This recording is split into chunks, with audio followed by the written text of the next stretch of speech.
Selamat datang di tanah Betawi. Tanah di mana banyak masjid yang dibangun oleh wali-wali Allah. Masya Allah, rasa syukur yang tak terhingga saudara-saudaraku. Abdul Somad Al-Falembani, Daud Al-Fatani, yang mau jauh-jauh meninggalkan tanah airnya sendiri demi mengantarkan kami sampai ke tanah Betawi. Sebelum Syekh Muhammad Arsyad dan Abdul Wahab bertolak ke tanah Banjar.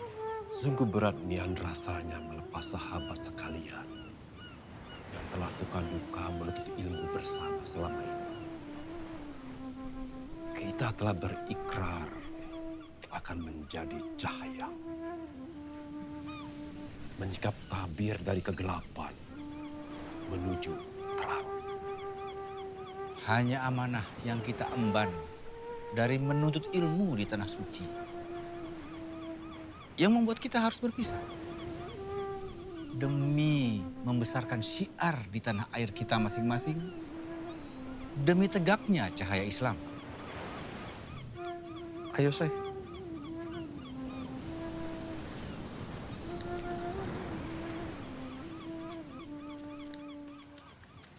Assalamualaikum. Waalaikumsalam. Sungguh suatu sambutan yang sangat meriah dari Syekh Abdullah dan para ulama-ulama Jawi, penegak panji-panji Islam yang dimuliakan Allah. Hati ini bersimbah rasa haru tak terkira. Hari ini, keberkahan meliputi tanah Betawi. Alhamdulillah. Atas kehadiran ulama-ulama Al-Mukarram dari tanah Haramain yang dicintai Allah beserta malaikat penghuni langit. Mari masuk.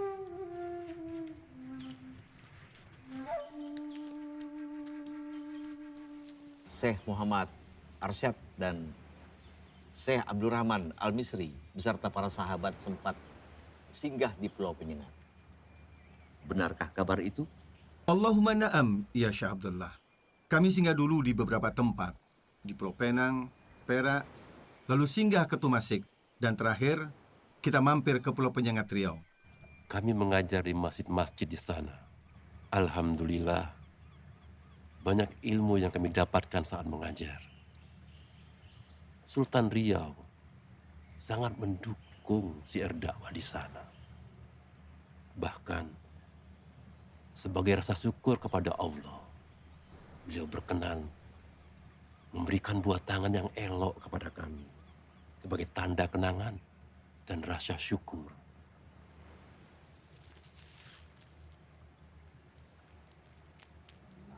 Masya Allah. Alhamdulillah. Permisi.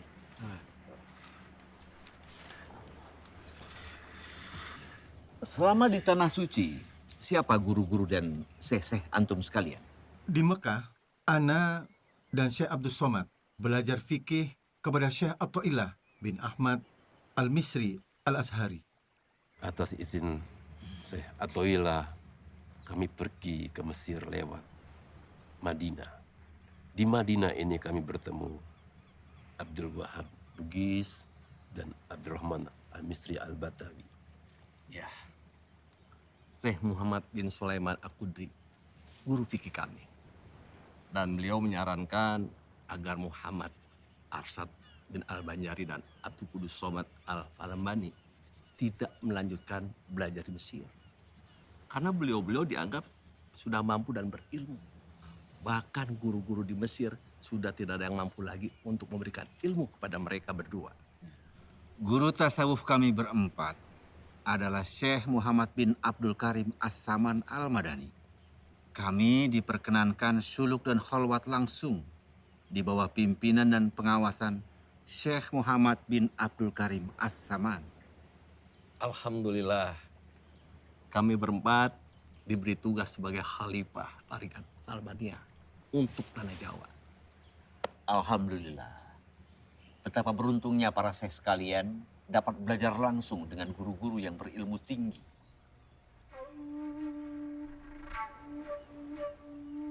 Masjid ini kurang tepat arah kiblatnya. Berita yang Ana dengar tentang banyak arah kiblat di tanah Betawi yang tidak tepat tampaknya benar.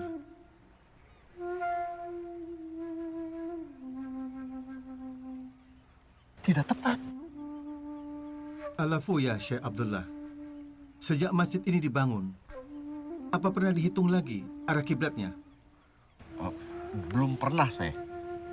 Tapi ada apa dengan arah kiblat masjid kami?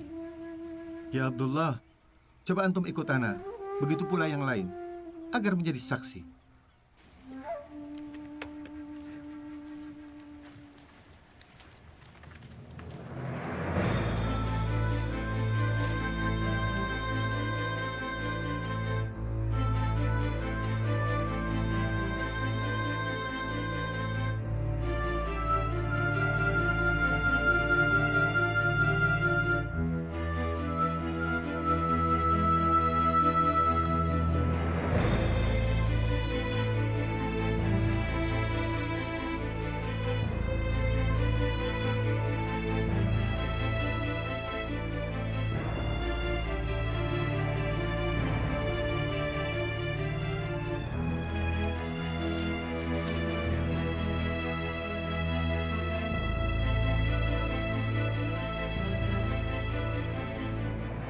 Salah satu titik sudut segitiga bola trigonometri ini adalah letak kota Mekah. Titik sudut yang kedua adalah kutub utara. Dan titik sudut yang ketiga adalah letak yang hendak ditentukan arah kiblatnya. Maka inilah derajat dari Mekah sampai ke Betawi. Dan garis khatulistiwa membuat titik tepat seperti ini. Nah, inilah letak arah kiblat.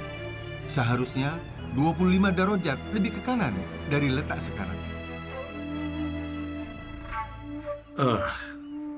Tidak mungkin, Syekh Muhammad Arsyad. Ana yakin, masjid-masjid di kota kami dibangun oleh wali-wali kasyaf yang dengan karomahnya dapat melihat secara langsung tepat atau tidaknya arah kiblat.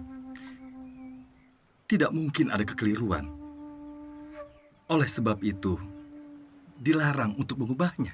Tidak ada larangan untuk membetulkan arah kiblat pada masjid-masjid yang keliru.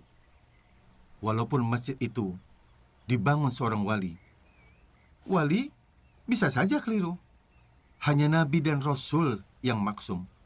Mereka seketika dipelihara Allah dari salah dan dosa. Ya, hanya Nabi dan Rasul yang maksud. Dulu di negeri Yaman, sebagai bentuk ijtihad para ahli fikih ketika menggeser mihrab sebuah masjid yang dibangun oleh seorang wali dengan nama panggilan Abu Saif. Benar apa yang disampaikan oleh Syekh Muhammad Arsyad. Dan bukan rahasia. Banyak masjid-masjid yang dibangun oleh kaum muslimin di daerah Khurafah dan pedesaan Mesir. Dan kemudian difatwakan oleh ulama wajib untuk digeser. Fakta-fakta yang terjadi menggambarkan bahwa tidak ada larangan mengubah arah kiblat sebuah masjid. Jika apabila ada kekeliruan, maka wajib kita merubahnya. Meskipun masjid itu dibangun oleh seorang wali Allah. Islam sangat menjunjung tinggi keilmuan yang dihasilkan oleh ijtihad atas nama takwa. Dan Allah sangat menyenangi orang-orang yang berakal, beriman, mensyukuri semua ciptaannya dan kebesarannya. Oleh karena persoalan tadi,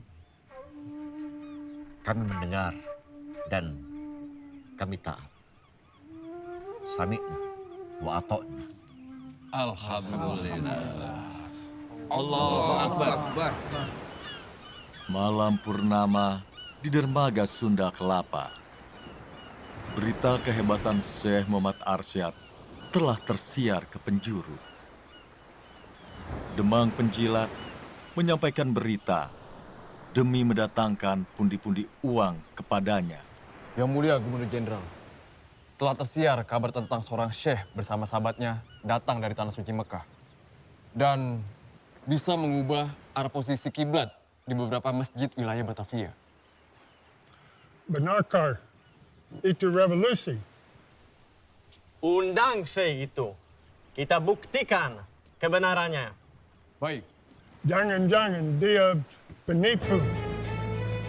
tapi Tuan Gubernur Jenderal, dia seorang syekh. Syekh Muhammad Arsyad Al-Banjari. Gubernur Jenderal Hindia Belanda berniat menguji sekaligus menjatuhkan martabat Syekh Muhammad Arsyad Al-Banjari demi tujuan memadamkan cahaya kebenaran. Benarkah arah kiblat masjid itu salah? Bisa jelaskan? Kesalahannya adalah seharusnya bergeser 25 darajat dari letak arah kiblat yang ada sekarang. Dengan menentukan letak lintang dan bujur Mekah, maka letak derajat berada di 21 darajat, 20 radian, 67 darajat, 0 radian. Kami menghitung menggunakan tongkat istiwa. Dengan perhitungan 3 titik sudut segitiga bola trigonometri ke arah Mekah. Adapun untuk perhitungan titik 0 darajat bujur, bukanlah menggunakan patokan Greenwich London, tapi seharusnya berpatokan pada Jazairul Khalidat Asbahni. Adapun bintang kutub tidak selalu dapat dilihat pada setiap negeri yang terletak di garis khatulistiwa. Demikian juga di negara yang berada di sebelah selatan khatulistiwa, seperti Banjar dan Jawa. Maka pada negeri-negeri itu tidak dapat bintang kutub dijadikan dalil untuk menentukan arah kiblat. Namun, ujung pedoman selalu menunjukkan ke arah utara. Kebetulan searah dengan posisi keberadaan bintang kutub utara berada. Allah berfirman dalam Al-Quran Surah Al-Anbiya ayat 33, dan dialah yang telah menciptakan malam dan siang, matahari dan bulan, masing-masing berada pada garis edarnya. Sadaqallahul Adzim. Bagaimana Syekh Muhammad menilai kedalaman laut? Kita sedang berlayar menuju Laut Jawa. Kedalaman air laut bisa diukur dengan menggunakan tali simpul yang berbandul. Tali simpul berbandul yang ditenggelamkan ke dalam laut yang dihitung dengan perkiraan yang tepat, maka akan mendapatkan berapa kedalaman air laut. Tuan Syekh Muhammad Arsyad Al-Banjari yang terhormat, ada satu pertanyaan akhir yang harus Syekh jawab. Tentang apa isi kelapa yang saya pegang ini? Itu buah kelapa. Dan Allah takdirkan isinya air. Gubernur Jenderal tak patah arang. Silahkan dibelah.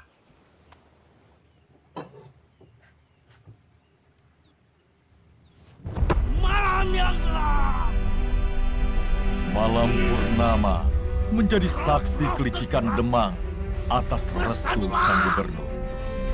Siasat jahat bersekutu dengan iblis dijalankan demi mempermalukan Syekh Muhammad Arsyad Al-Banjari.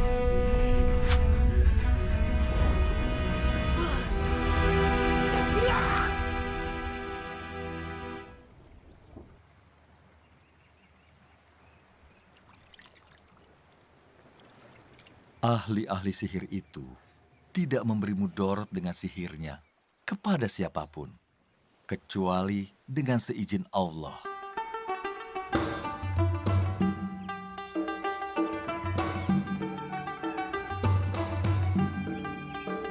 Kejayaan Kesultanan Banjar di bawah pimpinan Pangeran Atadilaga yang bergelar Sultan Tahmidullah II menjadikan bumi Banjar sebagai pusat perdagangan komoditas.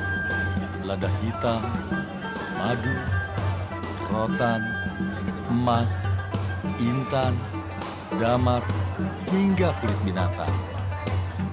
Pemimpin-pemimpin wilayah di Kesultanan Banjar bekerja keras memakmurkan warganya atas petunjuk Sultan Tahmidullah II.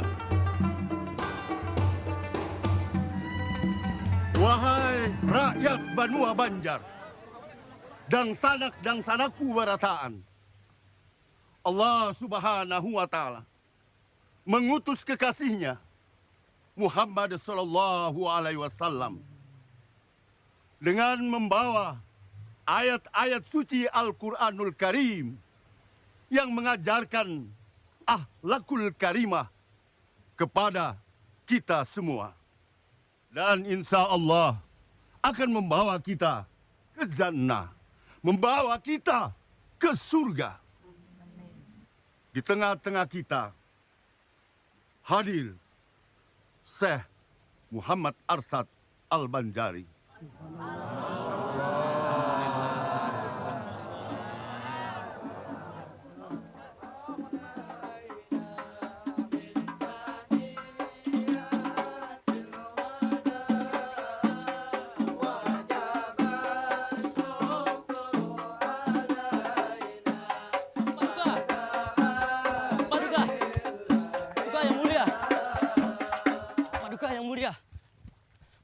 Paduka yang mulia, Tuan Guru Muhammad Arsyad yang kita cintai telah tiba di tanah Banjar. Apa benar kabar yang saya dengar ini? Benar, Paduka yang mulia. Sekarang di mana Syekh Muhammad Arsyad berada? Kabar ini ulun dengar dari teman masa kecil beliau yang baru saja tiba dari dermaga. Mereka sempat bertemu di Sungai Barito ketika Tuan sedang bersandar sejenak di dermaga Muara Sungai. Dan tak lama lagi, Paduka, Tuan Guru Muhammad Arsyad akan tiba di dermaga Martapura. Ini sebuah berita gembira.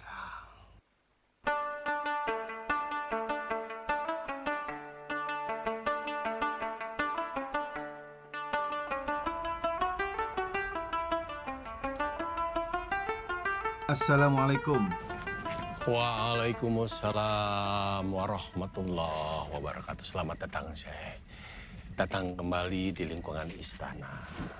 Sungguh suatu kehormatan, Paduka yang mulia. Ulun sama sekali kada mengira jika Sultan berkenan menyambut sendiri kedatangan ulun. Ini seperti Datu lihat, kami rutin mengadakan badadamaran setiap malam salikur di bulan Ramadan. Begini, Datu, memerlukan ulama berilmu untuk membimbing umat mengenal Allah dan mencintai Islam sebagai pedoman hidupnya. Karena itu,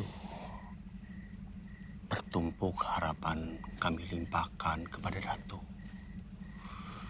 agar rakyat Banjar terlepas dari kebodohan dan menjadi umat yang bertakwa. Karena kami yakin Datu adalah ulama penegak panji Allah. Tak terasa kurang lebih 30 tahun Ana meninggalkan Martapura.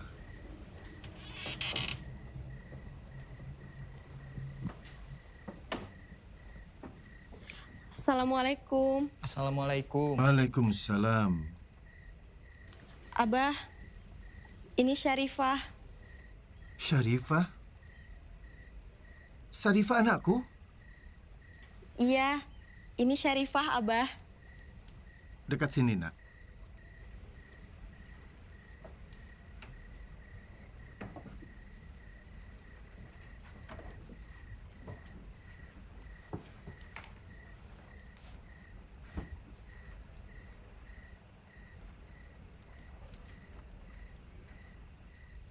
Seperti mimpi rasanya bertemu Abah.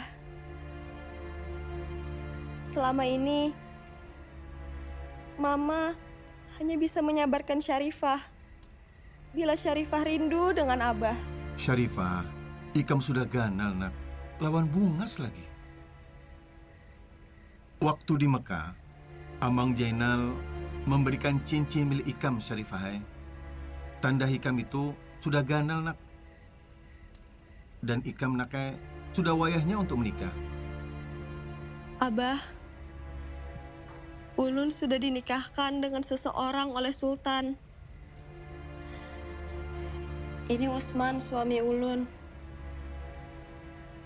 Mohon restu Abah untuk pernikahan kami. Abah juga sudah menikahkan Ikam Sarifah lawan Syekh Abdul Wahab di Mekah atas dasar wali mujibir. Wali mujibir itu adalah orang yang berhak menikahkan perempuan yang ada di dalam kekuasaannya tanpa izin dan ridho dari perempuan tersebut. Dalam hal ini, Saripah adalah anak kandung Abah Muhammad Arsyad.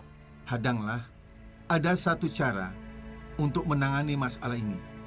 Kita lihat siapa yang lebih dahulu menikah lawan Syarifah, apakah Abdul Wahab atau Usman.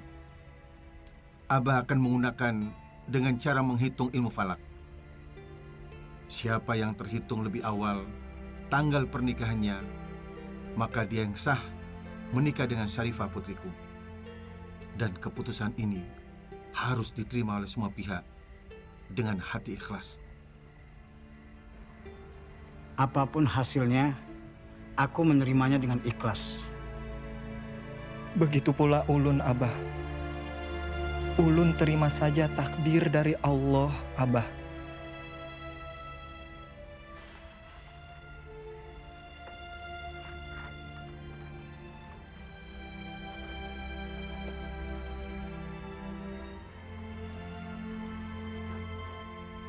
Nah, baiklah. Hasil sudah didapatkan. Berdasarkan perhitungan falak, ternyata pernikahan Syekh Abdul Wahab lawan Syarifah lebih dahulu daripada pernikahan Usman lawan Syarifah. Ini disebabkan karena hasil dari perhitungan ilmu falak itu sendiri. Maka pernikahan Abdul Wahab dengan Syarifah putriku menurut agama syah. Ulun terima hasil ketetapan Abah. Dan ulun mengikhlaskan Syarifah demi kebahagiaan Syekh Abdul Wahab.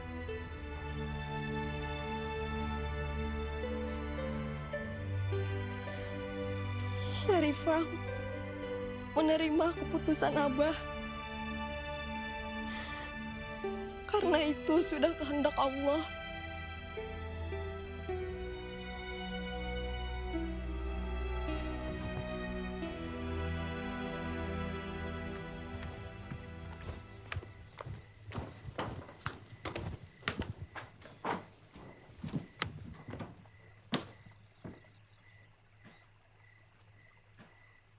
Silakan Pangeran Amir.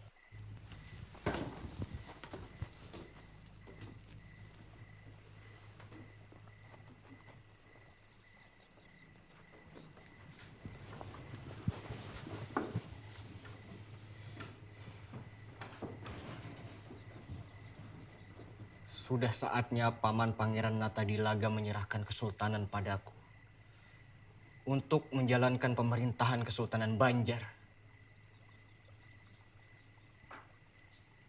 Pangeran Amir, takdir Allah sudah ditentukan. Aku Pangeran Natadilaga yang sekarang bergelar Sultan Tahmidullah II telah membangun peradaban negeri Banjar hingga maju seperti sekarang ini. Apabila negeri Banjar dijalankan oleh orang yang salah, maka Kesultanan Banjar akan hancur dalam waktu singkat. Itu hanya alasan Paman. Lalu bagaimana dengan wasiat Abah kami? Sultan Muhammad Aliuddin Aminullah yang mewasiatkan bahwa tahta akan diturunkan pada anak-anaknya. Dan kami semua sudah pantas menduduki tahta itu, Paman.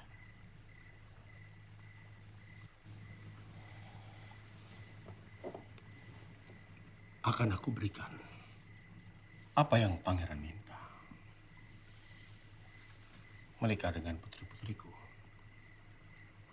Harta yang pian inginkan, jabatan di pemerintahan semua akan aku kabulkan. Tapi masalah tahta tidak akan aku serahkan. Aku pemegang penuh kekuasaan di Kesultanan Banjar. Aku pemimpin yang diangkat atas berkat Allah.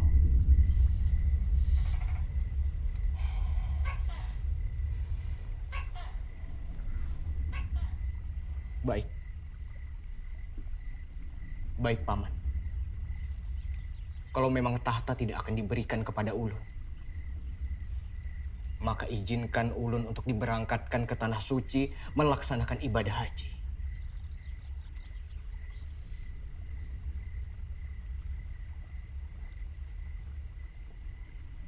Cita-cita yang sungguh mulia, Pangeran Amir. Aku akan kabulkan keinginan Pangeran. Segala biaya dan perlengkapan akan ditanggung Kesultanan Banjar.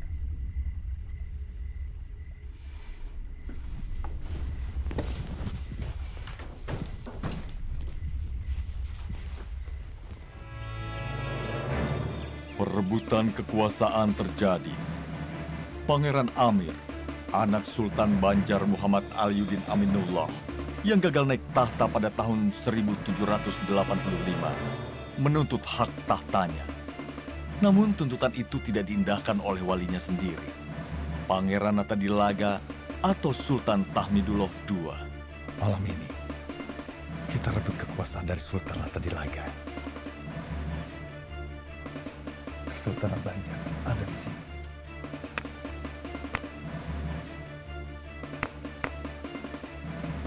Dia dijaga oleh Pak Penjuru. Kamu lewat sini. Kalian lewat di sini. Paman, kita akan bertemu di sini. Kita akan gempur Natadilaga. Sasaran kedua.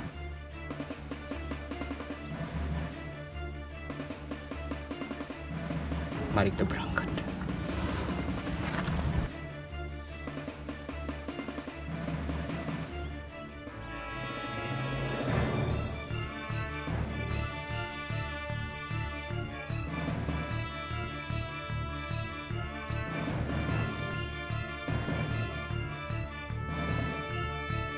Siapa dulu? Sudah cukup pembicaraan kita malam ini. Saya mau istirahat. Paduka! Paduka yang mulia. Panglima. Ada kabar dari mata-mata kita. Pangeran Amir serta pasukan terpilihnya malam ini akan melakukan serangan diam-diam ke istana. Mohon izin Paduka. Ulun siap melumpuhkan serangan ini. Tumpas perlawanan mereka. Siap, Paduka. Tunggu. Pangeran Amir jangan sampai terluka. Siapkan pedang. Daulat Paduka.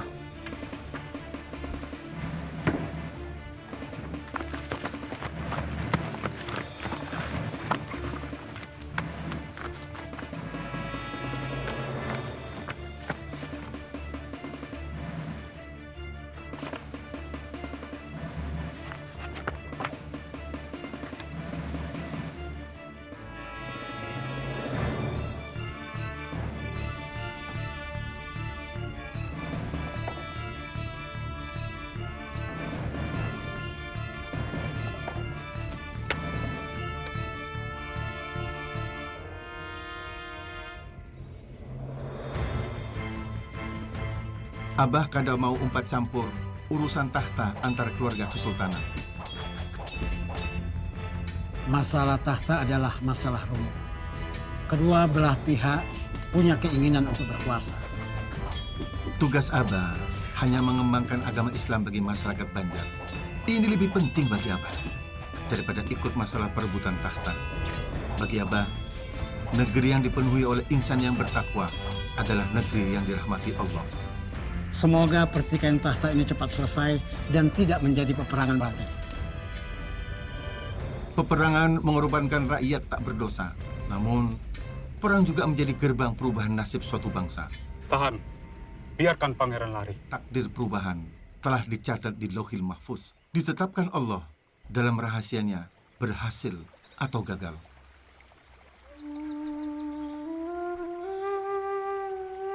Sejak kecil, Muhammad Arsyad telah dianugerahi berbagai bakat.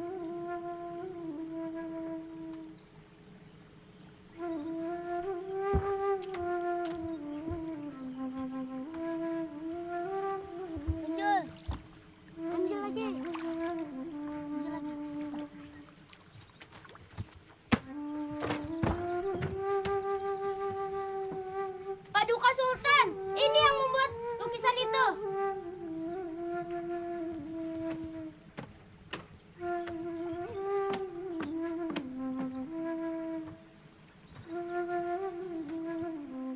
Betapa indah lukisan ini. Siapa nama Ananda? Nama ulun Muhammad Jafar.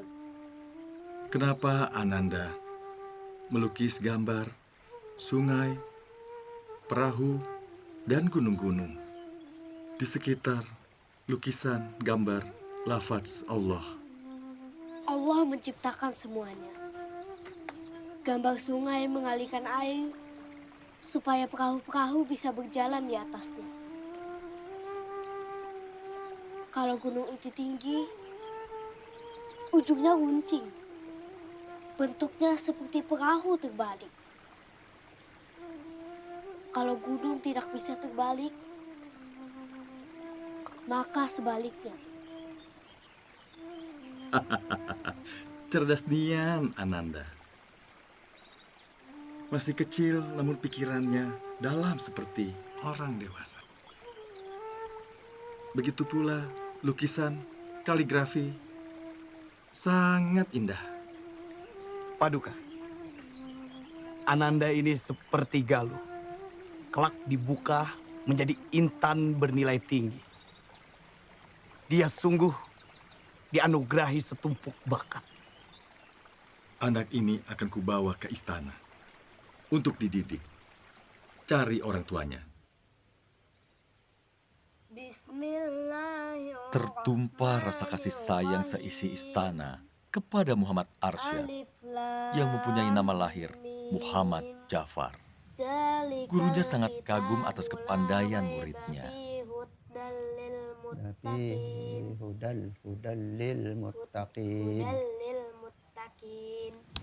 Akhlak, budi pekerti yang lemah lembut, dan sikap gemar menolong membuat teman-temannya menjadikan Arsyad sebagai tauladan mereka. Sot, ayo main logonya. Nah, boleh Arsyadnya.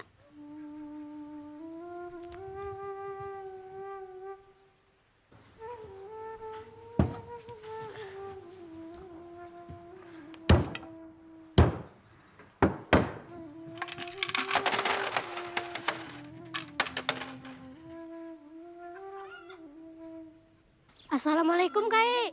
Waalaikumsalam. Ada apa, Cok? Nina, Kai, gasan pian.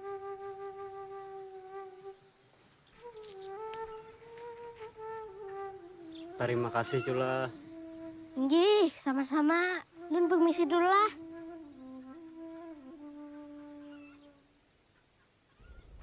Salam Paduka. Ini adalah hasil bumi dari kebun hamba. Sebagai rasa syukur, hamba berikan kepada Paduka. Alhamdulillah, tanah Banjar subur. Salam Paduka. Hamba ingin mengabarkan bahwa masalah perkebunan perselisihan di keluarga hamba telah selesai. Alhamdulillah. Terima kasih Paduka. Hamba mohon diri. Paduka. Paduka yang mulia. Baru saja keajaiban telah terjadi pada Tuan Muda Jafar. Tubuhnya melayang di atas tempat tidur. Melayang? Apa benar? Mana ada manusia bisa melayang? Kayak ulun melihat dengan mata kepala ulun sendiri, Paduka yang mulia. Bahkan ulun memegang tubuh Tuan Muda, menadah supaya tidak jatuh. Tuan Muda juga bercerita tentang mimpinya itu. Tuan Muda baik-baik saja? Ulun mimpi ada kakek bawa ulun ke langit, Paman. Ulun terharu Paduka yang mulia mendengar cerita itu. Dan tak kuat rasanya menahan cucuran air mata Paduka yang mulia. Tanda-tanda Jafar akan menjadi orang besar Paduka yang mulia. Dia kelak akan membawa kemajuan bagi Kesultanan Banjar. Ya. Tuhan telah menampakkan Jafar menjadi orang besar, kelak berjasa bagi Kesultanan Banjar. Kita harus merawat anak ini dengan penuh kasih sayang, mencukupi kebutuhannya, membekalinya dengan ilmu dunia dan akhirat.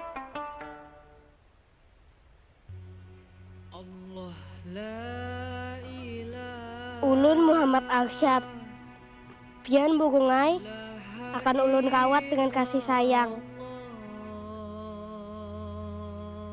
Masa remaja Muhammad Arsyad dilalui pada saat Sultan Hamidullah, berlanjut ke masa Sultan Tamjidillah berkuasa.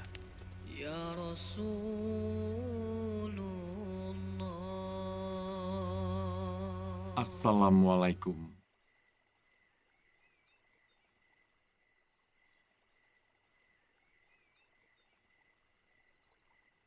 Ananda Arsyad, usiamu sudah pantas untuk menikah. Ada seorang perempuan yang saleha yang saya pilih untuk mendampingi Ananda. Supaya hidup Ananda tenang, tak kalah menuntut ilmu. Ngaran perempuan saleha itu adalah Bajut.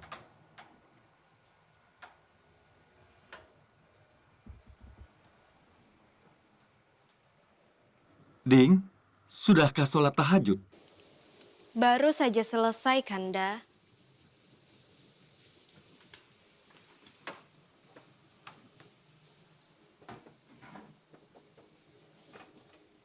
Ding, malam ini begitu hening. Bumi seakan bersujud. Dan angin pun serasa malu untuk bersiul lantang. Apakah malam ini malam Lailatul Qadar? Bahkan, biasanya malam diramaikan dengan senandung nyanyian jangkrik.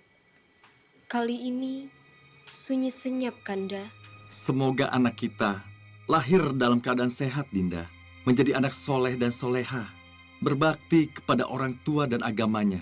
Dan semoga kelak menjadi ulama penegak panji-panji Allah. Amin, Kanda. Semoga Allah berkenan mengabulkan, Kanda. Malam ini, Allah menunjukkan hidayahnya kepada Kanda. Ada tekad kuat di hati untuk menuntut ilmu ke tanah Haramain. Kanda, Dinda memerlukan Kanda untuk menemani kelahiran anak yang kita dambakan bersama. Tapi bakti diri kepada Allah lebih utama. Dinda ikhlas melepas Kanda. Jadikanlah Dinda pendamping Kanda dalam syiar Islam. Waktu berpisah tak dapat ditunda. Air mata pun tak bisa ungkapkan rasa. Untayan doa jadi penanda asa. Rasa ikhlas melepas kepergiannya. Menembus relung malam, tiada batas. Detak jantung dua hati saling berbalas. Penghubung kala rindu tiada bertepi. Namun, cintaku pada sang Khalik tiada henti. Berat ku rasa tanpamu. Aku mencintaimu, suamiku. Namun, Haramain telah menunggumu. Ya Allah, pemilik segala kerajaan, anugerahilah ilmu dari tanah Haramain. Anak keturunanku menjadi ulama-ulama yang tangguh dan berilmu demi syiar kalimat tauhid di tanah Banjar. Cita-cita yang mulia anak Nda Arsak. Kurestui niat Ananda. Kesultanan Banjar memerlukan ulama-ulama pembimbing umat. Kesultanan akan maju di bidang keagamaan dan ilmu pengetahuan. Islam menjadi kemaslahatan bagi rakyat Banjar. Muhammad Arsyad Muda menuntut ilmu agama dan pengetahuan umum di Mekah selama 30 tahun. Di Mekah, karena kecerdasannya, Muhammad Arsyad diberi izin untuk mengajar di Masjidil Haram. Ia mendapat sebutan syekh atau seorang ulama dengan keilmuan agama Islam yang tinggi. Di tiap sisi wilayah tempat kita membangun madrasah, kita doakan mudah-mudahan tempat ini selalu terjaga dari kekuatan jahat yang merusak. Di mana ada kebaikan bersemi, di situ kejahatan tak akan diam.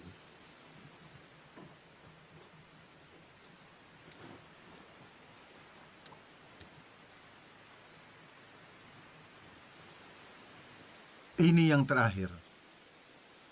4 sisi madrasah sudah selesai dipagar. Semoga dari tempat ini lahir ulama-ulama penegak cahaya Islam. Bertambahnya umat-umat bertakwa yang selalu menjunjung tinggi ilmu dan keimanan dalam menyelesaikan setiap permasalahan. Biiznillah, semua terjadi karena izin Allah. Syekh Muhammad Arsyad Al-Banjari sangat giat berdakwah ke tengah-tengah masyarakat, baik di kota maupun di desa, baik di lingkungan keluarga sultan maupun rakyat jelata.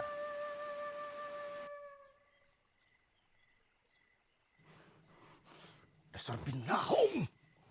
Seberatan rencana Unda jadi kacau. Unda sudah hendak membangun rumah judi lawan gelanggang besong ayam. Ini gara-gara dibangun madrasah di kampung dalam pagar. Jadi kacau.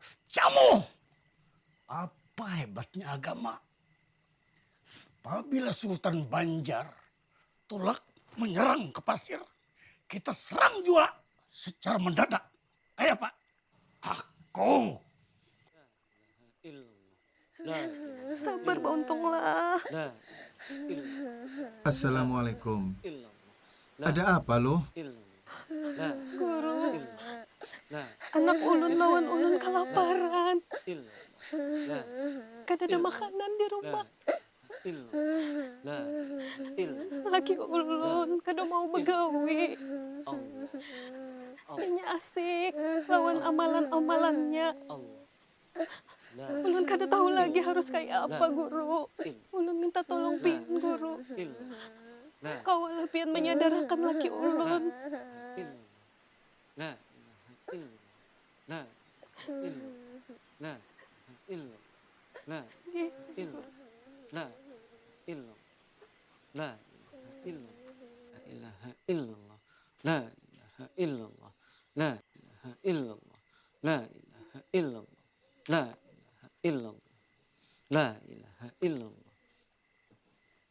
Nang, maukah Ikam menjadi orang pilihan untuk bisa bersama dengan Rasulullah di surga Kaina? Inggih, ulun hendak banar bersama Rasulullah, kekasih Allah, supaya ulun kau melihat wajah Allah. Mencari nafkah itu adalah jihad fisabilillah. Berjuang di jalan Allah. Bila Ikam mengikuti apa yang Rasul lakukan, maka Ikam adalah pengikut Rasul dan berhak kelak hidup bersama Rasul. Rasul Shallallahu Alaihi Wasallam bersabda, sesungguhnya bila seseorang bekerja untuk mencari nafkah serta mencukupi kedua orang tuanya, maka ia pun fisabilillah. berjuang di jalan Allah. Bahkan baginda Rasul Shallallahu Alaihi Wasallam pernah saat masih kecil mencari nafkah dengan mengembala ternak orang lain. Beliau kian mahir berdagang. Bahkan sebelum kenabiannya, beliau dikenal sebagai seorang pedagang yang sukses dan terpercaya. Maulah ikam berjihad fisabilillah, mengikuti Rasul yang kita cintai. Inggih. Ulun hendak benar jadi pengikut setia Rasulullah Sallallahu Alaihi Wasallam. Mudahan Allah meridhoi niat ulun bagawi mencari rajaki gasan menghidupi anak bini ulun. Mudah-mudahan kami selamat dunia akhirat. Amin. Dunia ini hakikatnya menjadi alat untuk menggapai kebahagiaan akhirat. Abah minta maaf, nak. Abah sayang. Mudah-mudahan kita selamat dunia akhirat. Nyaman dunia akhirat. La ilaha illallah, la ilaha illallah, la ilaha illallah, la ilaha illallah, la Alhamdulillah, ulun sudah mulai mengerti yuk. Ayo cepetan masuk, nanti terlambat.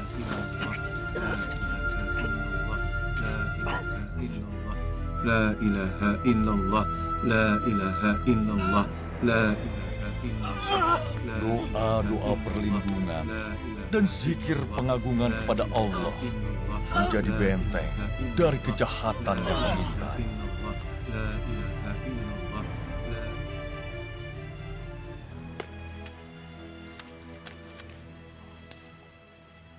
Ini dasar binahong. Kenapa nangka itu jangan kawa? Hah? Wah! Sudah dipadahi. Kenapa? Kau udah pintar nih. Sudah aku padahi, bakar bila perlu.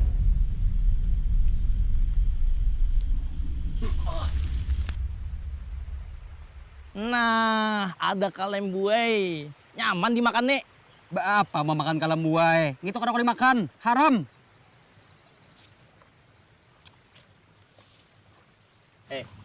Kalem buai itu halal dimakan. Nah, kalem buai itu haram.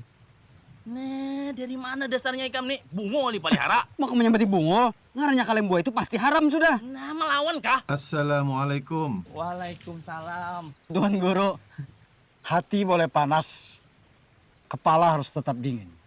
Bubuh nikam jangan saling menyakiti lah. Berdebat boleh aja, tapi jangan emosi, lantas lepas kendali. Bubuh nikam berdebat tentang kalembui kalau halal atau haramkah bila dimakan. Inggih, Tuan Guru. Baiklah, semua binatang banyu yang hidupnya di dalam banyu maka halal untuk dimakan. Atau juga dapat hidup di daratan tetapi kadalawas.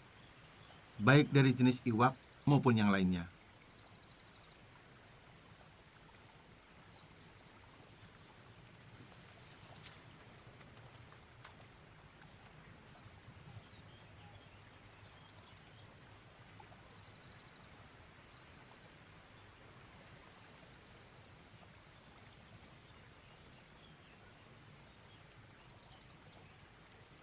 Haram memakan kalemboi.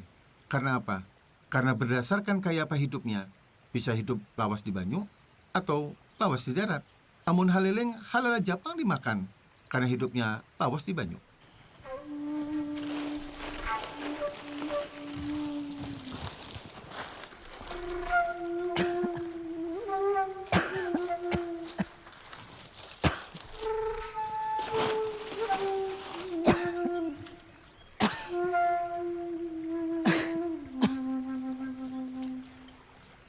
Wahab.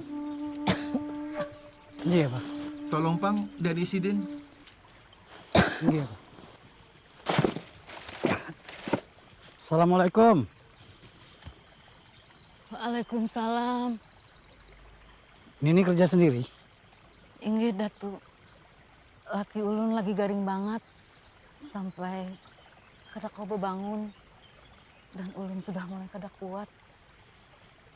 Anak Nini? Kedua anak ulun tulak merantau. Sampai ini kada simbulikan lagi. Nini tinggal di mana? Di kampung sebelah, Datuk. Kada jauh pada sini. Boleh kami antar? Terima kasih, Datuk.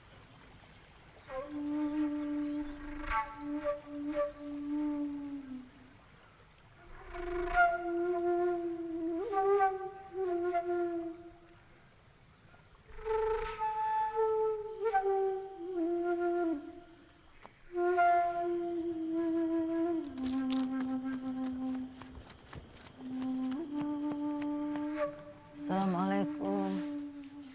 Silakan masuk, Datuk.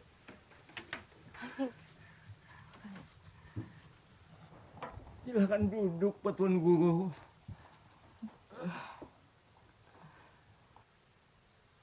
Ni, kenapa batis Kai? Kai diseret bahaya gunung di Sungai Martapura, Datuk. Alhamdulillah, Kai masih bisa menyelamatkan diri. Meskipun luka parah diseret buaya. Parah sekali lukanya. Betul, Wahab. Kita harus segera bawa mereka berdua ke dalam pagar. Pian berdua, sore ini juga hendak kami bawa ke kampung dalam pagar, Gasan dirawat. Alhamdulillah. Datuk berdua datang menolong kami di kala kami sekarang. Datuk berdua utusan Allah. Ayo ya kayu. La ilaha illa anta. Allahu Akbar. Nanti di kampung dalam pagar, Kai dan Nini dibantu oleh Pananamba dari istana.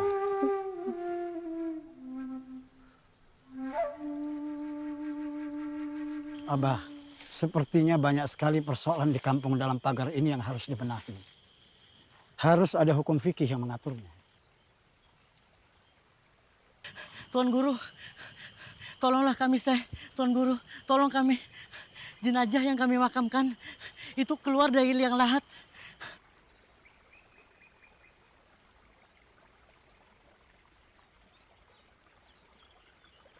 Ma, maafkan anak Mama.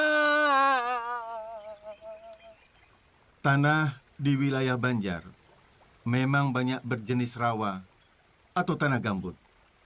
Ketika curah hujan tinggi, maka dengan mudah mayat keluar dari dalam kubur. Mudah rusak, bahkan banyak dimakan hewan buas. Betul, Tuan Guru.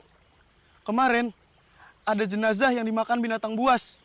Sudah kami kafani dan kami makamkan lagi. Tapi kemarin naik lagi dan jasadnya rusak parah. Bahkan ada jenazah perempuan yang auratnya terbuka. Katulahan. Kita semua akan ketulahan. Arwah-arwah ini sebentar lagi murka dan gentayangan mencari korban. Jangan imani tahayul, bisikan iblis itu. Sebaiknya mayat yang sudah dikafani ditempatkan di dalam tabela agar jasadnya kada hancur. Banua Banjar ini kebanyakan tanahnya rawa dan tanahnya juga gambut.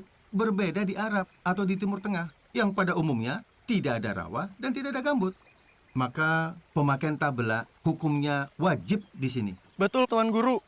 Kata Abah yang pernah ke tanah Arab, di sana hanya ada padang pasir. Keadaan alam yang berbeda yang membuat hukum fikih menyesuaikan diri dengan masalah yang dihadapinya. Makruh lagi bid'ah menanam mayat di dalam tabela. Tiada makruh, bahkan wajib karena uzur. Seperti tanah berair, atau rupui, atau mayat perempuan yang tidak ada muhrim, atau takut akan binatang buas yang mengorek ke tanah kubur itu.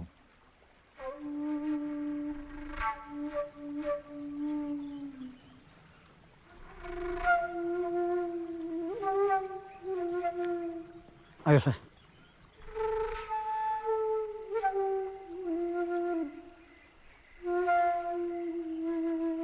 Daun ini sangat berkhasiat mencegah luka kayu yang makin parah dan membusuk.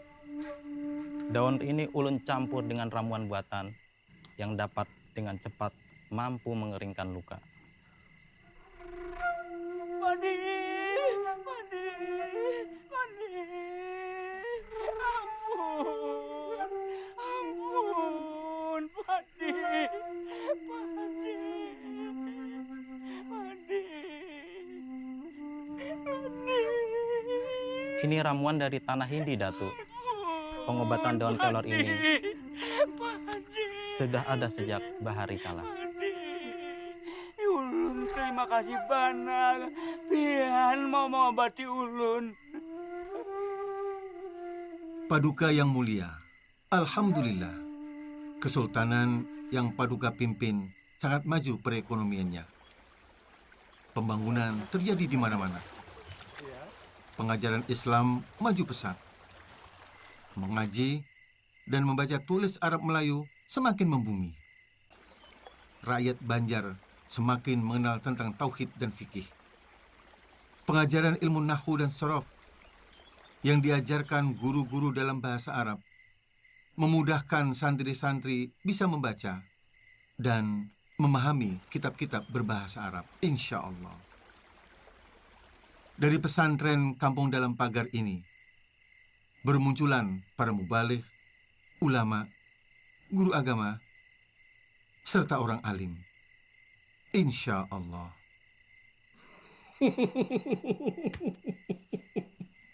Senang sekali mendengarnya, Datuk.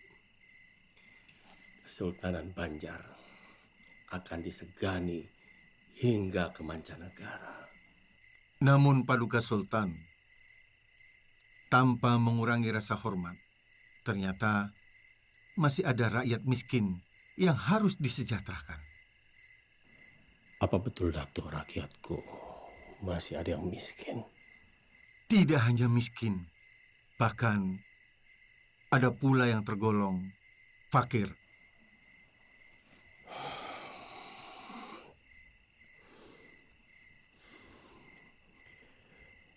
Kemiskinan adalah cermin dari kegagalan suatu negeri. Aku sebagai penguasa Kesultanan Banjar tidak akan membiarkan hal ini akan terjadi. Anugerah amanah dari Allah sebagai Khalifah Kesultanan, maka aku akan sejahterakan negeri ini secara merata. Akan aku kerahkan segenap kemampuanku, Datuk. Baik Paduka Sultan, sebagai orang Banjar akan mencurahkan segenap pemikiran, mendukung daya dan upaya Paduka dalam rangka mengentaskan kemiskinan.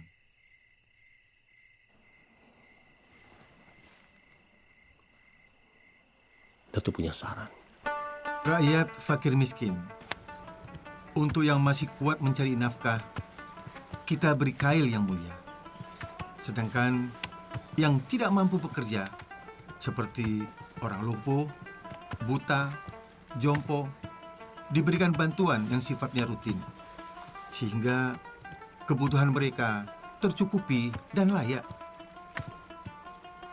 Melalui penyaluran zakat harta, diberikan dalam bentuk modal usaha, ataupun modal kerja, bukan lagi bahan pokok yang habis dimakan. Sebuah terobosan yang bijak dan tepat guna, Datuk. Khalifah Umar Ibn Khattab menyatakan, pemberian zakat hendaknya bisa mengurangi kemiskinan, sekalipun dengan memberikan 100 ekor unta. Karena tujuan zakat adalah menjadikan mereka tidak lagi sebagai peminta atau penerima zakat. Itulah hakikat dari mensejahterakan kehidupan umat. Islam tidak hanya membangun peradaban dunia, tapi juga menyelamatkan kehidupan rohani. Bagi fakir miskin yang tidak mempunyai kemampuan untuk berusaha, maka atas izin Sultan, ia bisa dibelikan semisal kebun, di mana kebun itu bisa disewakan atau bisa dikelola sendiri, yang hasilnya bisa untuk mencukupi keperluan hidupnya sampai kadar umur rata-rata manusia. Sedangkan bagi fakir miskin yang mampu bekerja, penyaluran zakatnya diutamakan berbentuk alat yang sesuai dengan kemampuan mereka. Buruh tukang, kita belikan alat pertukangan. Buruh tani, kita belikan alat pertanian.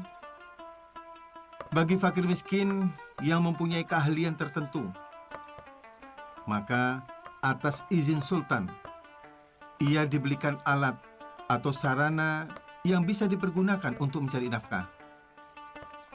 Meskipun alat yang dibutuhkan itu lebih dari satu macam, maka ia bisa dibelikan semisal kebun untuk menutupi kekurangannya. Kurang lebih seperti itulah paduka sultan.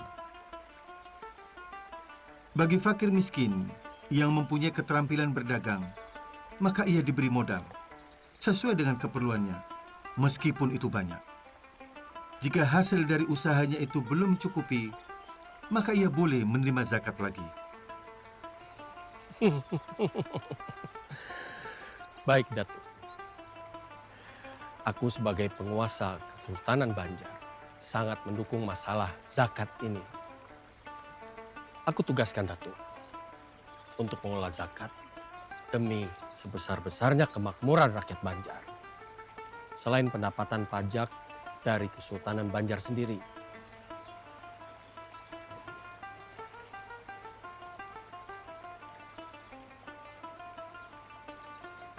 Tuan Guru! Assalamualaikum Tuan Guru!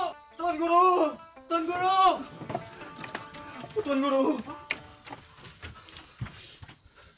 Tuan Guru, saya ingin bertobat dan terimalah saya menjadi santri, Tuan Guru. Benar, Tuan Guru. Mohon kami diterima sebagai murid. Sudah banyak darah orang tak bersalah kami tumpahkan. Syekh dengan tegas memberitahukan cara memakamkan jenazah mama saya.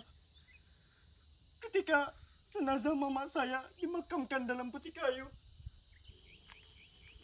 malamnya mama datang dalam mimpi. Mama tersenyum. Biar mama... Lihat, pengorbanan.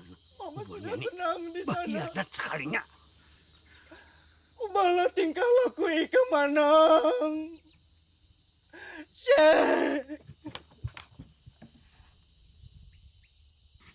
Ini Reh, naga-naganya pacangan jadi musuh pribadi Unda. Syekh dalam pagar, nih, jebes musuh ikam. Kita.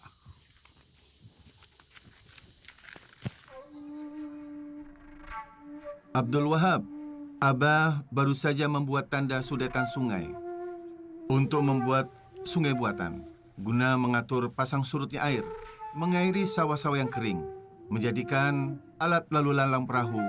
Ini semua dapat menghidupkan perekonomian di wilayah Banjar. Sudetan ini mempermudah pedagang-pedagang untuk datang dari mana saja dan berniaga di Martapura. Sistem pengairan sebagai bagian dari kebudayaan leluhur yang dikenal oleh masyarakat Banjar. Ada berbagai ragam bentuknya.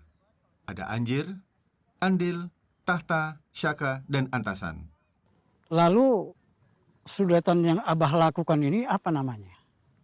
Handil, saluran kedua yang bermuara pada sungai. Kita bisa kerahkan para santri untuk melebarkan sungai lebih dari 30 meter dengan kedalaman 7 hingga 10 meter. Kita mulai kerjakan awal kemarau, semoga selesai di musim hujan. Sistem pengendali banjir berlaku sistem pasang surut yang mempertemukan Sungai Martapura dari Pegunungan Meratus dan Pegunungan Pamatun, sehingga jadilah anak sungai yang dapat mengalirkan air membelah Sungai Martapura dan Sungai Tuang.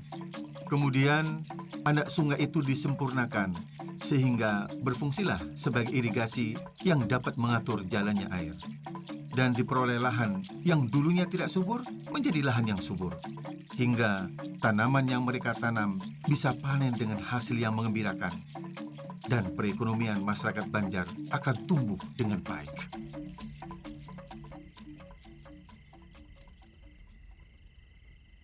Terima kasih Paduka Sultan.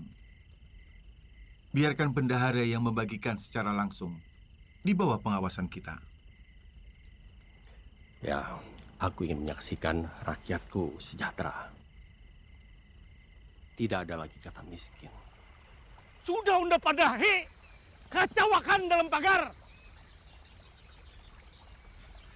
Bila perlu, bakar madrasahnya. Kada pintar, itu aja kada kau matasi. La ilaha illallah, la ilaha illallah, la ilaha illallah, la ilaha illallah, la ilaha illallah, la ilaha illallah, la ilaha Awas, illallah. kada tolong jebes. Hadangi nyawa. La ilaha illallah, la Hadangi. illallah, la ilaha illallah, la ilaha illallah. Hari ini pertemuan, pertemuan lo jebes.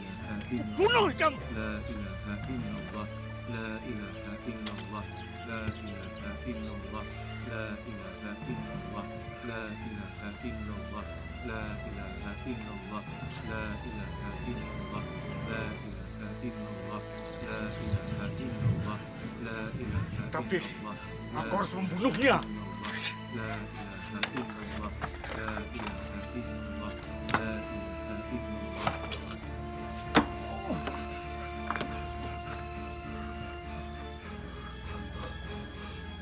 Bertobatlah sebelum waktumu habis.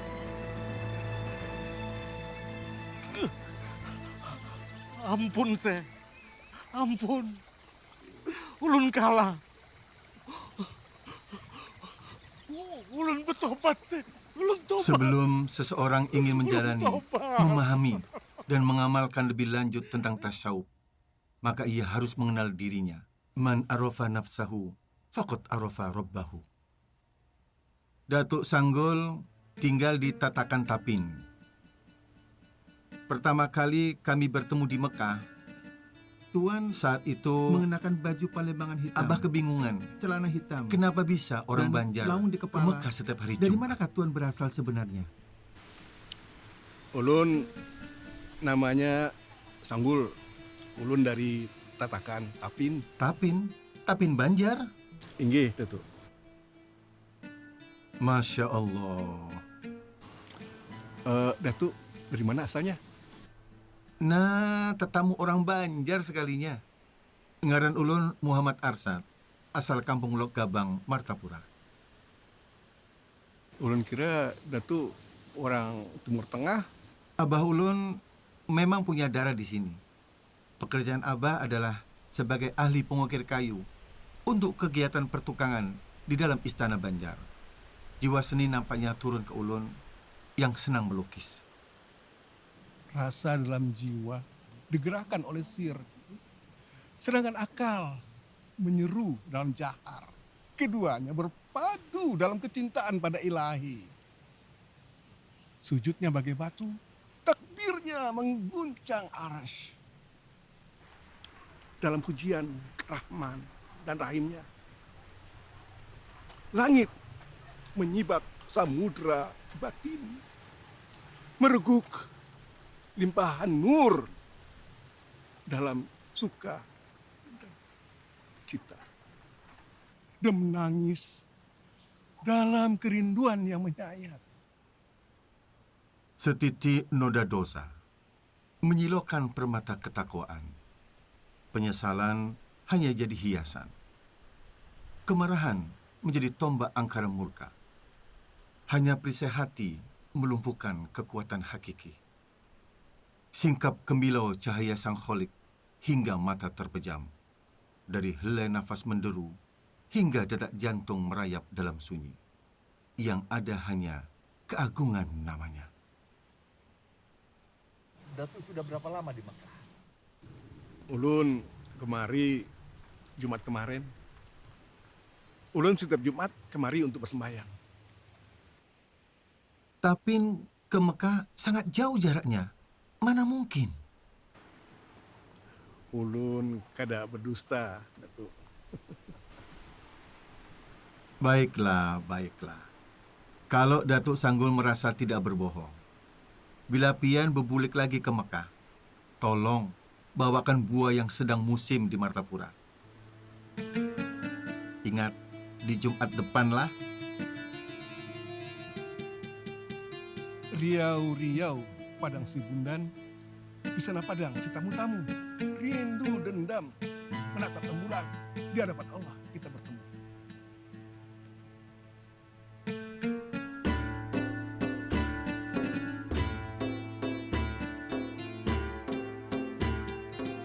Ya, benar Datuk. Ini buah durian. Memang asli buah durian yang tidak ada di Mekah.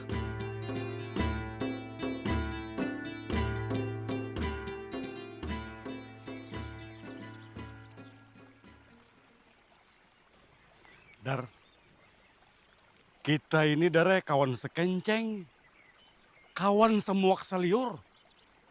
Ikam ingatlah kita bahari, mulai lok selong, lok buntar, sampai kita ke Sungai Jingah. Nah, kehendak akulah Darlah, kita ini tua sudah Dare. Lawan sekira kem tahu, unda ini sudah bertobat. Nah, jadi unda hendak nyawa bertobat juga.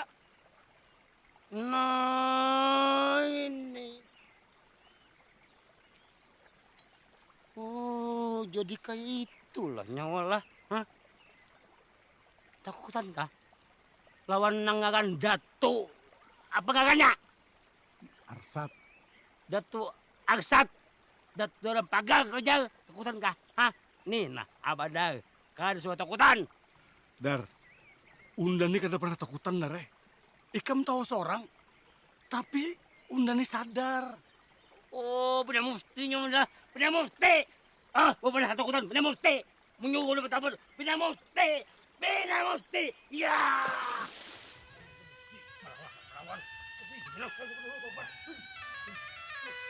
Udah, ada main gue udah. Tobat ada muftinya mah.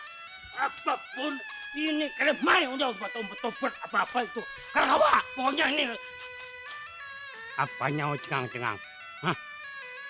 Apa nyawa cengang-cengang? Sini. Jangan.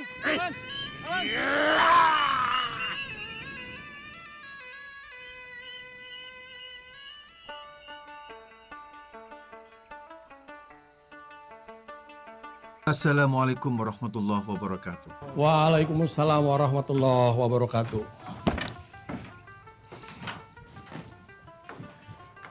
Begini Datuk, banyak permasalahan tentang fikih yang harus dijelaskan kepada masyarakat. Aturan-aturan fikih sangat membantu tatanan hidup rakyat Banjar. Apa Datuk Kalampayan bisa membuat aturan-aturan fikih yang nantinya bisa menjadi pedoman hukum, sehingga rakyat Banjar bisa semakin mudah mengenal aturan-aturan dalam Islam? Daulat Paduka Sultan, Ulun memang punya rencana untuk menulis sebuah kitab. Dan Ulun sudah mengumpulkan beberapa masalah yang terjadi di masyarakat Banjar yang akan Ulun tulis dalam sebuah kitab. Bagus sekali Datuk. Ternyata Datuk sudah mengumpulkan bahan-bahannya. Dulu saat Ulun di Medina, Ulun sempat berdiskusi dengan Syekh Muhammad bin Sulaiman Al-Kurdi tentang masalah sultan-sultan di Tanah Jawi yang mewajibkan rakyatnya untuk membayar pajak dengan maksud untuk kemaslahatan bersama. Apakah itu boleh? Tanya Ulun ke beliau. Lalu apa jawaban Syekh Sulaiman? Syekh Sulaiman Al-Kurdi menyatakan, boleh apabila untuk kemaslahatan. Bagi orang-orang yang tidak sholat Jumat dan sholat 5 waktu berjamaah, maka dikenakan denda oleh Sultan. Intinya, beliau menjelaskan bahwa sholat Jumat itu jelas hukumnya fardu ain. Sementara sholat 5 waktu berjamaah berdasarkan pendapat yang kuat hukumnya fardu kifayah. Dan kata Syekh Sulaiman, wajib mengikuti perintah pemimpin selama perintah itu tidak menyalahi syariat.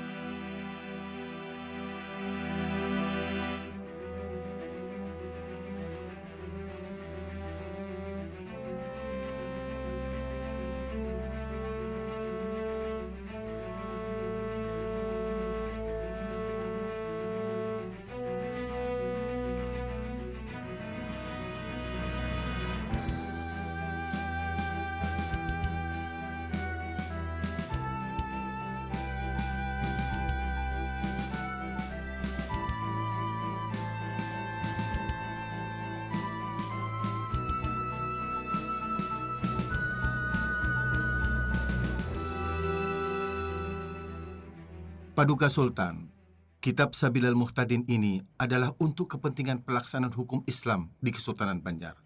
Maka perlu dibentuk mahkamah syariah. Lembaga ini berada dalam struktur kesultanan yang dipimpin oleh seorang mufti dan juga seorang qadhi, Paduka. Apa itu mufti dan qadhi, Datuk? Mufti adalah hakim tertinggi. Posisi mufti berada di bawah sultan. Tugasnya memberikan fatwa dan nasihat kepada sultan. Ia bertanggung jawab mengawasi mahkamah syariah di Kesultanan Banjar. Sedangkan qadhi, ia bertindak sebagai hakim sehari-hari di ibu kota Kesultanan Banjar. Untuk menjalankan lembaga hukum berkaitan dengan aturan-aturan fikih, telah ulun rangkum dalam aturan-aturan fikih dari berbagai aturan fikih yang ada. Ulun himpun dalam sebuah kitab yang ulun beri nama Sabilal Muhtadin. Di dalam kitab yang ulun buat dalam bahasa Arab Melayu ini, bertujuan agar mudah dimengerti orang Banjar. Ada beberapa pokok pikiran ulun sendiri untuk melengkapi dari berbagai aturan-aturan fikih yang ada. Salah satunya dengan kitab Siratal Mustaqim, karya Syekh Nuruddin Ar-Raniri, yang ulun tuangkan juga dalam kitab ini. Kitab ini bermazhab Syafi'i, yang banyak dijadikan rujukan, namun kurang dimengerti orang Banjar, karena menggunakan bahasa Melayu Aceh. Luar biasa, Datuk. Kitab ini memudahkan aturan-aturan agama Islam. Makin dimengerti oleh rakyat Banjar. Aku akan menyebarluaskan hingga menjadi rujukan bagi kerajaan-kerajaan Islam lainnya. Karena kitab Sabilal Muhtadi ini isinya sangat lengkap, membahas aturan-aturan hukum Islam dan menggunakan bahasa Melayu. Menurut Datuk, siapa yang pantas duduk menjadi mufti dan qadhi di Kesultanan Banjar? Cucu ulun yang sedang berdakwah pantas menjadi mufti. Namanya Muhammad As'ad, Paduka. Sedangkan Abu Su'ud, dia adalah seorang mubaligh dan pantas menjabat sebagai seorang qadhi. Sedangkan ulun juga mengusulkan putra ulun Sihabuddin, Zainuddin, Hasanuddin sebagai khalifah. Kitab yang akan dijadikan undang-undang ini berisi lengkap dengan mahkamah syariahnya dan para pejabat yang akan menjalankannya. Luar biasa jasa Datuk bagi Kesultanan Banjar. La haula wa la quwwata illa billah. Syarat tayamum itu ada 10 perkara. 1. Alat yang dipergunakan tayamum adalah tanah. 2. Tanah yang dipakai itu suci. 3. Tanah yang dipakai bukan tanah mustakmal, yakni yang sudah dipakai untuk kegiatan bersuci yang lainnya. 4. Murni dari campuran. Assalamualaikum warahmatullahi wabarakatuh. Waalaikumsalam warahmatullahi wabarakatuh. Ayuha.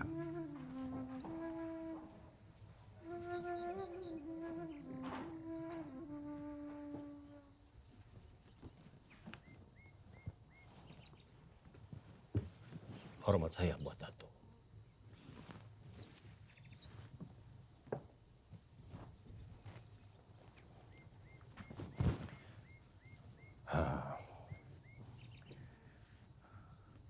Datuk Arsyad, tampaknya Kesultanan Banjar membutuhkan tempat khusus untuk pendidikan agama Islam. Benar, Paduka Sultan. Demi perkembangan pengajaran, memang lebih baik ada tempat tertentu. Sehingga orang yang ingin belajar agama Islam, perhatiannya bisa lebih terpusat. Sekaligus memudahkan orang-orang dari wilayah manapun bisa datang ke tempat itu. Apa Datuk punya bayangan di mana tempat yang baik untuk mewujudkan cita-cita ini? Allahumma na'am, Sultan. Ada. Ada di daerah pesisir sungai. Tak jauh dari sini. Cocok untuk dijadikan tempat pusat pengajaran. Selain tidak jauh dari pusat kesultanan, Area itu juga dilalui Sungai Martapura. Ini memudahkan untuk jalur lalu lintas perahu. Baik, Datu. Saya akan berikan tanah Lunggu. Karena Datu adalah bagian dari keluarga besar Kesultanan Banjar. Di tempat itu akan dibangun rumah untuk Datu. Dan saya berharap kelak nantinya di tempat itu akan menjadi pusat pengembangan agama Islam di Kesultanan Banjar.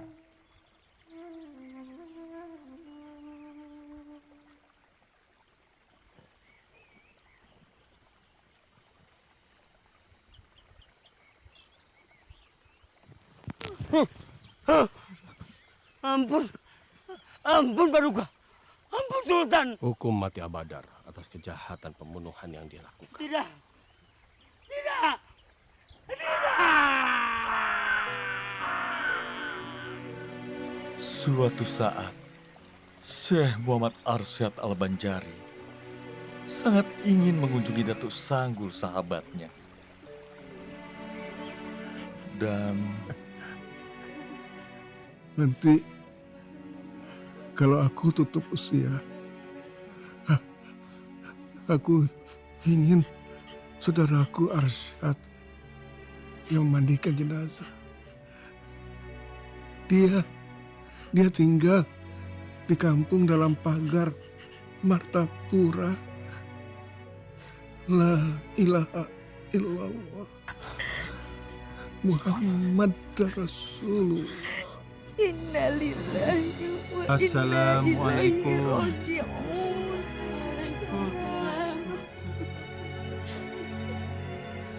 Tarekat Samania sangat menganjurkan mendirikan sholat dan memperbanyak zikir.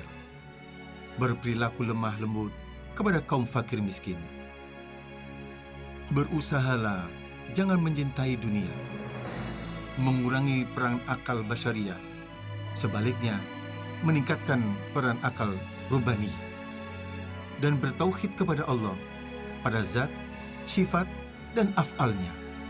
Syekh Muhammad Arsyad Al-Banjari selama 40 tahun berjuang tanpa pamrih, berdakwah, mengajar, mendidik, menulis kitab-kitab, serta membuka lahan-lahan pertanian, hingga membangun pusat keagamaan di Kesultanan Banjar. Perjuangannya bagai matahari yang menerangi kegelapan. Hingga kini, pemikiran dan kitab-kitab karyanya dipelajari di dalam negeri hingga ke mancanegara.